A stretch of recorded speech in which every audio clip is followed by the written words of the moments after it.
Price the lord. ಕರ್ತನ ನಾಮಕ್ಕೆ ಸ್ತೋತ್ರ ಉಂಟಾಗಲ್ಪಡಲಿ. ಪ್ರೀತಿಯುಳ್ಳ ದೇವಜನರೇ, ಯೇಸು ಕ್ರಿಸ್ತನ ಹೆಸರಿನಲ್ಲಿ ನಾನು ನಿಮ್ಮನ್ನು ವಂದಿಸುತ್ತೇನೆ. ಕೀರ್ತನೆಗಳು 18ನೇ ಅಧ್ಯಾಯ 1ನೇ ವಚನದಲ್ಲಿ ವಾಕ್ಯ ಈ ರೀತಿಯಾಗಿ ಬರೆಯಲ್ಪಟ್ಟಿದೆ. ನನ್ನ ಬಲವಾಗಿರುವ ಯೆಹೋವನೇ, ನಿನ್ನಲ್ಲಿಯೇ ಮಮತೆ ಇಡುತ್ತೇನೆ ಎಂದು ವಚನ ಬರೆಯಲ್ಪಟ್ಟಿದೆ. ಅಂದರೆ ಪ್ರೀತಿಯುಳ್ಳ ದೇವಜನರೇ, ನಮ್ಮ ಕರ್ತನು ನಮಗೆ ಆತನು ಇವತ್ತೇನಾಗಿದ್ದಾನೆ, ಬಲವಾಗಿದ್ದಾನೆ. ಆತನು ನಾವು ಸೋತು ಹೋಗುವಂತಹ ಕಾರ್ಯಗಳಲ್ಲಿ, ನಡೆದು ಹೋಗುವಂತಹ ಮಾರ್ಗಗಳಲ್ಲಿ ಕರ್ತನು ನಮ್ಮನ್ನು ಆತನು ಏನು ಮಾಡುವವನಾಗಿದ್ದಾನೆ, ಬಲಪಡಿಸುವವನಾಗಿದ್ದಾನೆ. ಕರ್ತನಿಗೆ ನಾವು ಸ್ತೋತ್ರವನ್ನು ಮಾಡಬೇಕು. ಸ್ವಾಮಿ, ನಾನು ಸೋತು ಹೋದಂತಹ ಸಮಯದಲ್ಲಿ ಕರ್ತನೇ, ನೀನು ನನ್ನನ್ನು ಬಲಪಡಿಸಿದ್ದೆ ಸ್ವಾಮಿ. ನಿನ್ನ ಬಲವು ನನ್ನನ್ನು ಬಲಪಡಿಸಿತು. ಪವಿತ್ರಾತ್ಮನ ಬಲದಲ್ಲಿ ನನ್ನನ್ನು ನಡೆಸ್ತಾ ಇದೆಯಾ ದೇವರೇ, ಅದಕ್ಕಾಗಿ ನಾನು ಸ್ತೋತ್ರವನ್ನು ಮಾಡ್ತೇನೆ ದೇವರೇ ಎಂದು ಕರ್ತನಿಗೆ ನಾವು ಹೇಳುವಾಗಬೇಕು. ಪ್ರೀತಿಯುಳ್ಳ ದೇವಜನರೇ, ಕರ್ತನ ಬಲವು ನಮ್ಮನ್ನು ಬಲಪಡಿಸುವಂಥದ್ದಾಗಿದೆ. ಕರ್ತನ ಭುಜ ಬಲವು ನಮ್ಮನ್ನು ಬಲಪಡಿಸುವಂಥದ್ದಾಗಿದೆ. ಕರ್ತನ ಪ್ರೀತಿ ನಮ್ಮನ್ನು ಬಲಪಡಿಸುವಂಥದ್ದಾಗಿದೆ.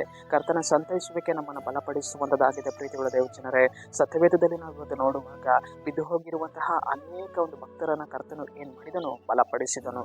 ದಾವೀದನು ಕುಗ್ಗಿ ಹೋಗುವಾಗ ದಾವೀದನನ್ನು ಕರ್ತನು ಏನು ಮಾಡಿದನು, ಬಲಪಡಿಸಿದನು. ಅನ್ನಳು ಕುಗ್ಗಿ ಹೋಗುವಾಗ ಕರ್ತನು ಅನ್ನಳನ್ನು ಬಲಪಡಿಸಿದನು. ಹಾಗರಳು ಕುಗ್ಗಿ ಹೋಗುವಾಗ ಕರ್ತನು ಹಾಗರಳನ್ನು ಬಲಪಡಿಸಿದನು. ಅಬ್ರಹಾಮನು ಕುಗ್ಗಿ ಹೋಗುವಾಗ ಕರ್ತನು ಅಬ್ರಹಾಮನನ್ನು ಬಲಪಡಿಸಿದನು.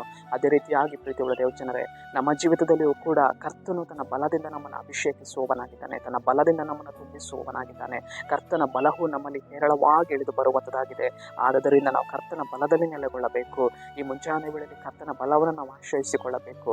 ಸರಿ, ನಾವು ಪ್ರಾರ್ಥಿಸಿಕೊಳ್ಳೋಣ.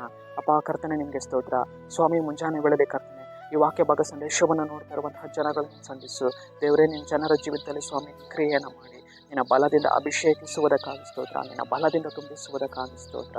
ನಜರೇತಿನ ಯೇಸುವಿನ ನಾಮದಲ್ಲಿ ತಂದೆಯಾದ ದೇವರೇ, ಆಮೆನ್.